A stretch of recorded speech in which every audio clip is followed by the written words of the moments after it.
BLUELOCK's characters all possess unique weapons and playstyles specific to each player. But what is each player truly able to do with the weapons in their arsenal? Well, that's what I'm going over today in this series called BLUELOCK Arsenal. For today's video, I'm going to be covering Oliver Aiku, his playstyle, and the weapons in his arsenal. Now, with May being Arsenal month, I'm going through the list of the top 4 most requested characters for their own arsenal video, and the last was Aiku, so here's Aiku's video. Before I begin, spoilers for the BLUELOCK manga up to the latest chapters, so if you aren't caught up to that point in the BLUELOCK manga, click off this video right now because there will be spoilers. Now to begin, the first thing that we need to address is Oliver Aiku's playstyle, that being the Libero. The Libero or sweeper is a more versatile type of defender that sweeps up the ball if the opponent manages to break the defensive line. Their position is more fluid than other defenders who mark their designated opponents. The sweeper's ability to read the game is even more vital than for a center back.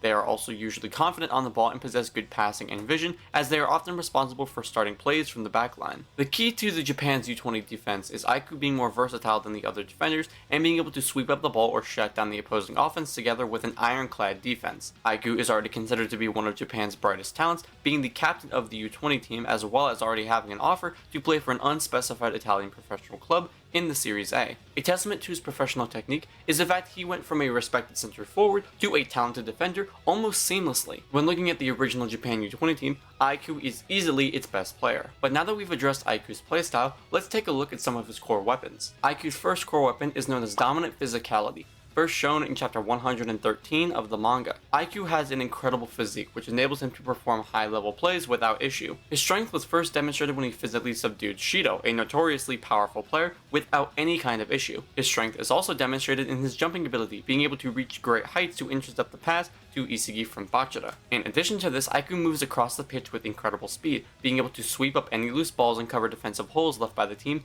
as well as retreat to cover the center when needed. The people like to argue who would win in the fight between Shido and Aiku, and if we're talking about at the point of the U20 match, it's easily Aiku. But Aiku surprised Shido, that's why he lost. Actually, no. If you check the panels, yes, Aiku surprised Shido when he intercepted his assault on Sendo, but Shido eventually swung twice while Aiku was holding him before getting slammed. And if we know anything about Shido, we know how naturally flexible he is given his insane shooting ability. So to say that Shido lost to Aiku because he was surprised is not only a lie, but gives feats against Shido as to why he would beat Aiku in a fight. Aiku's next core weapon is Spatial Awareness, first shown in chapter 114 of the manga. Aiku has an incredibly large field of vision, being able to take into account the conditions of every player in front of him. Isagi noted that Aiku was not specifically marking him, but he was able to intercept a pass to him because he was able to judge Isagi's speed as well as the source of the pass and the positions of the other players. This wide field of vision enables him to detect any threats to the U20 goal and react instantly, predicting any moves or surprise plays. We see this ability not only be used to stop long overhead passes, but also predict the plays of even the most technical players, such as Rin. However, his base skill of spatial awareness does not allow him to predict the likes of Bachira when Bachira enters flow, and Aiku's flow state combined with metavision leaves him unable to stop even Rin once he enters flow. His next core weapon is called Reflex, first shown in chapter 133 of the manga. On top of his spatial awareness, Aiku also has the reflex to immediately determine where the greatest threat to the goal is, and the physical ability to go there without hesitation. The combination of this reflex and spatial awareness is what makes Aiku such an effective defender, as he not only sees all the positions of every player at once, but he also immediately moves to intercept the ball. This reflex allows for him to move quicker than even the most technical players, and even some genius level players like Nagi. Now that was all of Aiku's core weapons, and when looking at his branched weapons, Aiku really doesn't have a lot that aren't associated with his flow state. However, he does have one. That technique is called World Serpent Interception, branching off from his dominant physicality, first shown in chapter 113 of the manga. Aiku's physique allows for him to reach insane heights, even being able to match the height of Bachira's pass as it begins to descend. This move is intended to snuff out any kind of fast-paced link-up play that the other teammates were unable to stop. Another side effect of restarting the game's flow is to allow your teammates to adjust to this faster-paced game. Now, when we look at evolved skills, Aiku does have several. The first that we need to address, however, is flow state, first shown in chapter 133 of the manga. Flow, as described by Ego, is the state of total immersion or being in the zone. It is the mental state in which a person performing some activity is fully immersed in a feeling of energized focus, full involvement, and enjoyment in the process of the activity. Aiku managed to enter his flow state during the match against BLUELOCK in response to Yukimiya's attack in the second half. Normally, he reacts to plays as he sees them happening. While in flow, however, he can see and even feel the most critical points in the team's defense, enabling him to move ahead of the game and cover those weak areas. This state also improves Aiku's one-on-one defending, being able to completely shut down a player's offense by reading their every possibility and shutting down all of their options like he did against Rin. However, when faced with a skill level that's above his own understanding, his flow state can't even help him here and gets completely shut down. We see this occur against Rin after he enters flow, where Aiku had a 0% chance of stopping him without the assistance of Shido, who was also in flow, meaning at this point in the series, Aiku might have the worst flow state ever shown. His next evolved skill is called Total Defense, a combination of spatial awareness, reflex, and dominant physicality, first shown in chapter 114 of the manga. By combining all three of these weapons, Aiku is able to predict, react to, and intercept any ball played in the defensive third,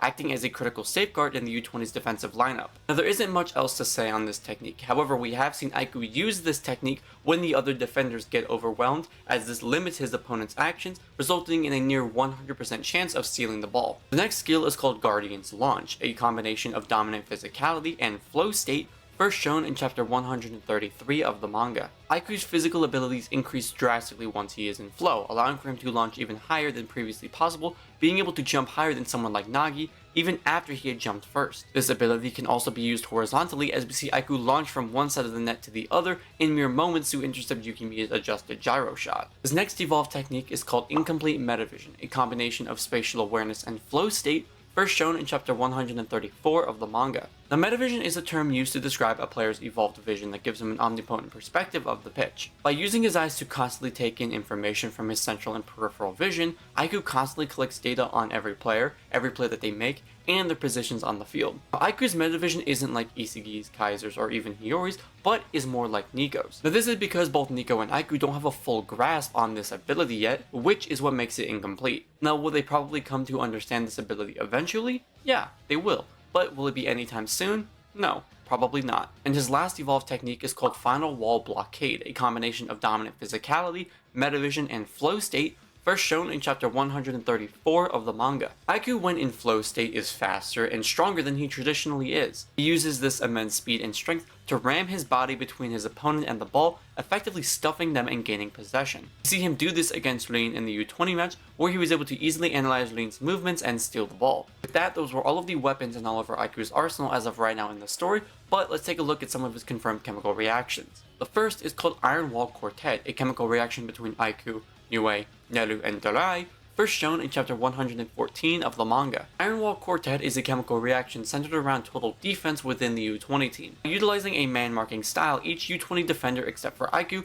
will select a specific striker to man-mark and neutralize. After identifying the most dangerous striker or the most opportune moment, Aiku will then intervene and create a 2-on-1 situation, allowing for a stealing of the ball or a lockdown of the defense. The next chemical reaction is called the Double Press, a combination of Aiku and Shido, first shown in chapter 145 of the manga. And the double press is the most common chemical reaction in the series, where two players commit to one player to create a 2-on-1 situation in an attempt to force this other player to pass the ball or steal the ball to gain possession. Shido and Aiku both work together in this instance to stop Rin once he enters this flow state, and while being unable to stop Rin from shooting, they were able to stop Rin from scoring. And the final chemical reaction is called Predator Empire, a chemical reaction between Burū, Aiku, and the rest of the Uber's team, first shown in chapter 227 of the manga. Predator Empire is a result of Burū breaking free from a traditional attacking pattern where he utilizes the weapons of other players, such as Lorenzo, Niko, and Aiku, to allow for him to score a goal. Aiku has been shown to pressure opponents using his strong physique who happen to steal the ball in order to regain possession to continue the attack. While this combination was used against Manshine City, we did not actually get to see Aiku participate in this chemical reaction. And with that, those were all of the abilities, weapons, and chemical reactions in Oliver Aiku's playstyle as of right now in the story. With this video coming to an end, I have to say that is the end to Arsenal Month, and I really hope you guys have enjoyed the Arsenal videos coming out this past month. And because Arsenal Month is now over, there will not be another Arsenal video next week.